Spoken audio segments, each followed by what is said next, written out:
नमस्कार दोस्तों, आपका स्वागत है हमारे YouTube चैनल रवि BSP में। दोस्तों, आज मैं आप लोगों को ओमकारेश्वर का दर्शन कराने जा रहा हूँ। ओमकारेश्वर बहुत ही सुंदर तीर्थ स्थल है और यह तीर्थ स्थल सतत शिव जी को समर्पित है। हमारे भारतवर्ष में 12 ज्योतिर्लिंग है, उसमें से एक ज्योतिर्लिंग ओमकारेश्वर है। दोस्तों, यह ओमकारेश्वर तीर्थ स्थल का बस स्टैंड है। जैसे आप ओमकारेश्वर जाना चाहते हैं तो आपको इंदौर और उज्जैन से बस मिल जाएगा ओमकारेश्वर जाने के लिए। ओमकारेश्वर तीर्थ में प्रतिदिन कई हजार श्रद्धालु आते हैं और सावन के महीने में कई लाख श्रद्धालु आते हैं भगवान सदाशिव का दर्शन करने के लिए। तो दोस्तों, मेरे साथ बने रहिएगा और ओमकारेश्वर तीर्थ स्थल का दर्शन करिए। अगर आप हमारे चैनल में नए हैं तो हमारे चैनल को सब्सक्राइब कर लेना, जिससे हमारे आने वाला नए नए वीडियो का सूचना आप तक पहुँच जाएगा। ओमकारेश्वर तीर्थ स्थल और शहर पहाड़ों पर बसा हुआ है। मंदिर में पहुंचने से पहले दोस्तों, रास्ते में बहुत सारी दुकान खुले हुए हैं। जैसे आप पूजा का सामान लेना चाहते हैं या फिर डमरू खरीदना चाहते हैं या खिलौना खरीदना चाहते हैं तो आपको सब यहीं पर मिल जाएगा तीर्थ स्थल में जाने से पहले। यह नर्मदा नदी है। नर्मदा नदी किनारे ही ओमकारेश्वर ज्योतिर्लिंग का मंदिर है। ओमकारेश्वर तीर्थ स्थल चारों तरफ सुंदर पहाड़ों और वनों से घिरा हुआ है। यहाँ का जो प्राकृतिक सुंदरता दोस्तों बहुत ही ज़्यादा सुंदर है।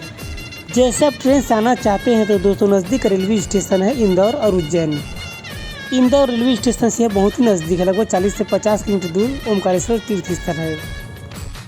नर्मदा नदी में दिन भर नाव चलता रहता है दोस्तों। जैसे आप बैठना चाहते हैं, घूमना चाहते हैं तो प्रति व्यक्ति का किराया लगभग 200 रुपये है और यहाँ पर नदी में घूम सकते हैं। ओमकारेश्वर तीर्थ स्थल हमारे भारत देश के मध्य प्रदेश राज्य के खंडवा जिले के अंतर्गत आता है।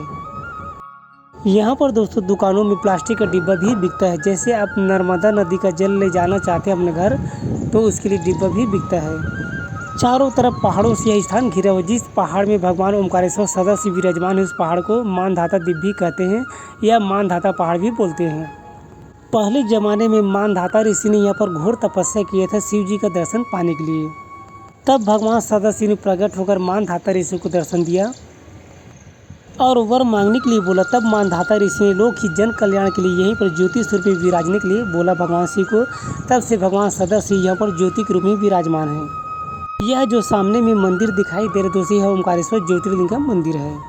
भगवान शिव ने मानधाता ऋषि की तपस्या से बहुत प्रसन्न हुआ और उसको वरदान दिया कि आपके तपस्या के प्रभाव से यहाँ का कंकड़ संकर हो गया है।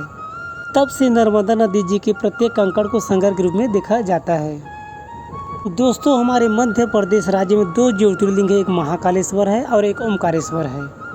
दोनों ज्योतिर्लिंग की दूरी लगभग 150 किलोमीटर के आसपास है। जैसे आप उज्जैन से ओमकारेश्वर जाना चाहते हैं तो दोस्तों, उज्जैन से आपको दिन भर बस मिल जाएगा ओमकारेश्वर जाने के लिए और ओमकारेश्वर से उज्जैन जाने के लिए भी आपको बस मिल जाएगा। जैसे आप उज्जैन से ओमकारेश्वर जाना चाहते हैं या ओमकारेश्वर से उज्जैन आना चाहते हैं तो बस का किराया भी प्रति सदस्य 220 रुपये है।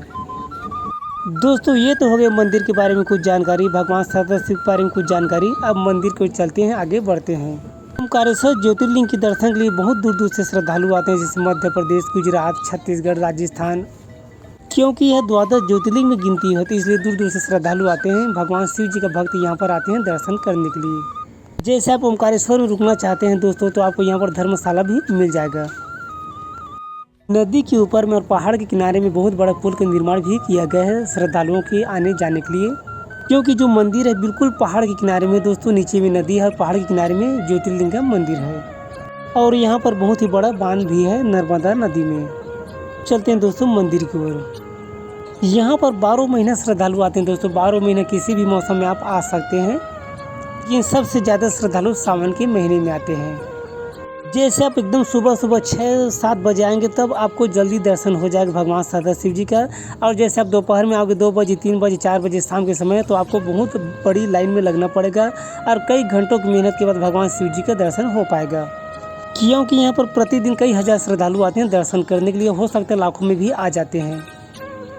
जो यह लाइन लगा दोस्तों, यह पुल के ऊपर में लगा है। क्योंकि यहाँ पर रास्ता नहीं है, पहाड़ के किनारे में ज्योतिर्लिंग है, इसलिए पुल का निर्माण किया गया है और बीच बीच में छोटा छोटा दुकान भी है पूजा सामग्री खरीदने के लिए। आप देख सकते हैं दोस्तों कैसे लंबी लाइन लगा है। अपना बारी का इंतजार करें भगवान शिव जी के दर्शन पाने के लिए। कई घंटों की कड़ी मेहनत के बाद भगवान शिव जी का दर्शन हो पाता है। और यहाँ पर जो रास्ता दोस्तों उसका चौड़ाई भी बहुत कम है, इसलिए थोड़ा बहुत ज़्यादा परेशानी होता है आने जाने में।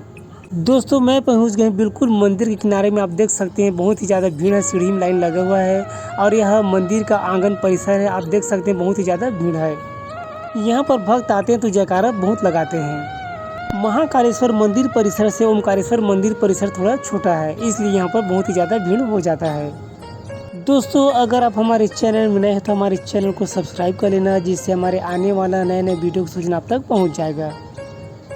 ओमकारेश्वर ज्योतिर्लिंग हमारे मध्य प्रदेश के खंडवा जिले में नर्मदा नदी किनारे स्थित है। यहाँ पर नदी दोस्तों ओम के आकार में दिखाई देती है, इसलिए इसे ओमकारेश्वर कहते हैं। ओमकारेश्वर मतलब ओम का ईश्वर मतलब सदाशिव। दोस्तों आप भी पूरे परिवार सहित आ सकते हैं, भगवान सदाशिव के दर्शन कर सकते हैं। यह मंदिर बहुत ही प्राचीन मंदिर है दोस्तों। यह मंदिर बिल्कुल पत्थरों से बना हुआ है, जैसे स्तंभ छत सब बिल्कुल पत्थरों से बना हुआ है। बारीक नक्काशी भी किया गया है मंदिर में। यह मंदिर कई सौ साल पुराना है। दोस्तों मैं बिल्कुल मंदिर परिसर के अंदर पहुंच गया। थोड़ी देर में आप लोगों को भगवान शिव जी के दर्शन कराऊंगा, क्योंकि मंदिर बहुत ही ज़्यादा भीड़ है, रास्ता बिल्कुल छोटा है और यहाँ पर अभी कई हज़ार श्रद्धालु पहुँच चुके हैं। मंदिर परिसर में बहुत ही ज़्यादा भीड़ है। मंदिर के अंदर में किसी भी प्रकार का मोबाइल और कैमरा में फ़ोटो खींचना सख्त मना है। बहुत ज़्यादा घंटे का आवाज़ आ रहा है दोस्तों। जब श्रद्धालु मंदिर परिसर में प्रवेश करते हैं तो उत्साह के संग भगवान शिव का जयकारा लगाते हैं, बहुत घंटे भी बजाते हैं। महाकालेश्वर ज्योतिर्लिंग का दर्शन दूर से होता है, जबकि ओमकारेश्वर ज्योतिर्लिंग एकदम पास से होता है। उसका दर्शन आप छू भी सकते हैं ओमकारेश्वर ज्योतिर्लिंग को और छू कर प्रणाम कर सकते हैं, जबकि महाकालेश्वर का दर्शन थोड़ी दूर से होता है। ये तो था दोस्तों ओमकारेश्वर ज्योतिर्लिंग की कुछ कहानी कथा और ओमकारेश्वर तीर्थ स्थल का दर्शन कैसा लगा कमेंट करके बताना। अब आने वाली एक नई समय पर एक नई जगह फिर मिलेंगे दोस्तों। तब तक के लिए जय जोहार, जय छत्तीसगढ़। खुश रहो, मस्त रहो और हमारे वीडियो को देखते रहो। और नए हो तो हमारे चैनल को सब्सक्राइब जरूर कर लेना।